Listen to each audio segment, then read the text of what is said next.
মালিক আল্লাহ, আমার বিবির মালিক আল্লাহ। মাঠের ভিতরে যিনি ফসল দেয় তিনি কে? নদীর ভিতরে যিনি মাছ দেয় তিনি কে? ও সব জানে কিন্তু মানে না। কি মানে না? মানে ইবাদত করে না, কিন্তু বিশ্বাস করে রব একজন আছে। তিনি কে? সে কালেমা পড়েছে, সে মুসলমান দাবি করে, সে মুসলমান কালেমা পড়েছে, কিন্তু ইবাদত করে। ভুলেও কোনো মাহফিলে বসে নাই, ভুলেও মসজিদে যায় নাই। এই ছোট্ট একটু ঈমান ছিল তার। কি ছিল? কালেমা পড়লেই যে আল্লাহরে বিশ্বাস করে, ও তো একটা ঈমানদার। ঠিক না বেঠিক?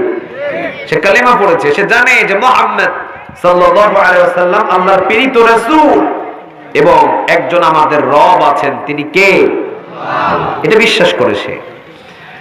আল্লাহ রাব্বুল আলামিন ওকে জাহান্নামে দিয়ে দিবে। কোথায় দিবে? কথা কন না কেন? কোথায় দিবে? জাহান্নামে। কারণ ও তো ইবাদত করে নাই, ওকে জাহান্নামে দিয়ে দিবে। যা, জাহান্নামে চলে যা। ও জাহান্নামে যাবে।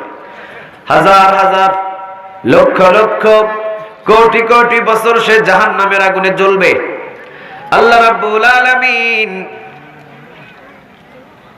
জিবরিল আলাইহিস সালামরে ডাক দিয়ে বলবেন, জিবরিল যাও, জাহান্নামের গেট আমি লক করে দেব, জাহান্নামের গেট আমি বন্ধ করে দিব, জাহান্নামের দরজাটা আমি বন্ধ করে দিব। তবে আমি আমার রাসূলকে ওয়াদা দিয়েছিলাম, যার ভিতরে তিল পরিমাণ ঈমানদার আছে ওকে রেখে আমি জাহান্নাম কখনো সীসা ঢালাই করব না।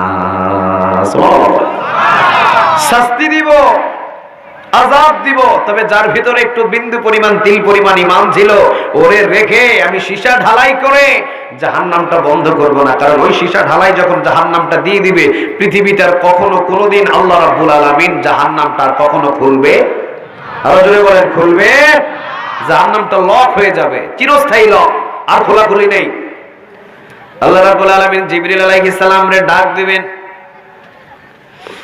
জিবরিল আলাইহিস সালামরে ডাক দিয়ে বলবেন, জিবরিল যাও তো একটু দেখো দেখি জাহান্নামের ভিতরে আমার কোনো বিন্দু পরিমাণ তিল পরিমাণ কোন একজন ছোট্ট ঈমানওয়ালা লোকটা আছে নাকি, একটু ঘুরে আসো। জিবরিল আলাইহিস সালাম ঘুরে আসবেন, আসার পরে বলবেন, ইয়া রব, নাই, খুঁজেছি, দেখেছি, নাই, কোথাও নাই।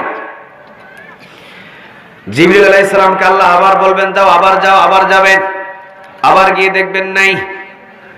আল্লাহ রাব্বুল আলামিন জিবরিলকে তৃতীয়বার পাঠাবেন, বলবেন, আবার যাও, জাহান্নামের গেটটাকে লক করে দিব, লক করাটাকে একবার যাচাই করে আসো আছে না নাই। তৃতীয়বার যখন আবার যাবেন, তিনি বলবেন যে রব্বে কারীম, একজন গোলামও নাই, একজন গোলামও নাই। আল্লাহ রাব্বুল আলামিন বলবেন, ইন্নাল্লাহা লা ইয়ানজুরু ইলা সুওয়ারিকুম ওয়া আমালিকুম ওয়ালাকিন ইয়ানজুরু ইলা কুলুবিকুম ওয়া আমালিকুম। অন্তরের খবর পৃথিবীর কেউ জানে না, অন্তরের খবর একজন জানেন, তিনি কে? জমিনের ভিতরে যদি একটা গাছের পাতা জমিনের উপরে পড়ে, এই আওয়াজটুকু পৃথিবীর কেউ বুঝতে পায় না, কিন্তু এই আওয়াজটুকু আরশে আজিম থেকে বুঝেন তিনি কে? সুবহানাল্লাহ বলবেন না? উনি হচ্ছেন আল্লাহু লা ইলাহা ইল্লা হুয়া আল হাইয়ুল কাইয়্যুম লা তাখুযুহু সিনাতুন ওয়া লা নাওম। সুবহানাল্লাহ। লা তাখুযুহু সিনাতুন ওয়া লা নাওম। তিনি এমন রব যার ঘুম নাই, যার তন্দ্রামি নাই, যার ঘুম নাই, যার তন্দ্রামি নাই, যিনি ঘুমান না, তিনি কে বলেন? আরো জোরে আওয়াজ দিয়ে বলেন, তিনি কে? আমাদের সবার ঘুম আছে না নাই? আস্তে বলেন, আস্তে বলেন।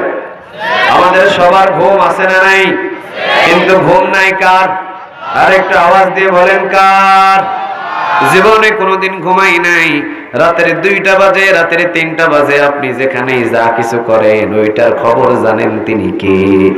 ফামান ইয়ামাল মিসকালা যাররাতিন খায়রান ইয়ারা ওয়া মান ইয়ামাল মিসকালা যাররাতিন শাররান ইয়ারা। কথাটা কার?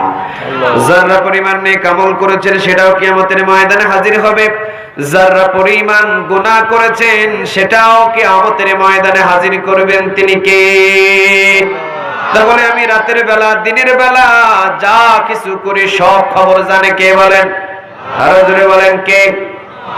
ইন্নাল্লাহা লা ইয়ানজুরু ইলা সুওয়ারিকুম ওয়া আমালিকুম ওয়ালাকিন ইয়ানজুরু ইলা কুলুবিকুম ওয়া আমালিকুম।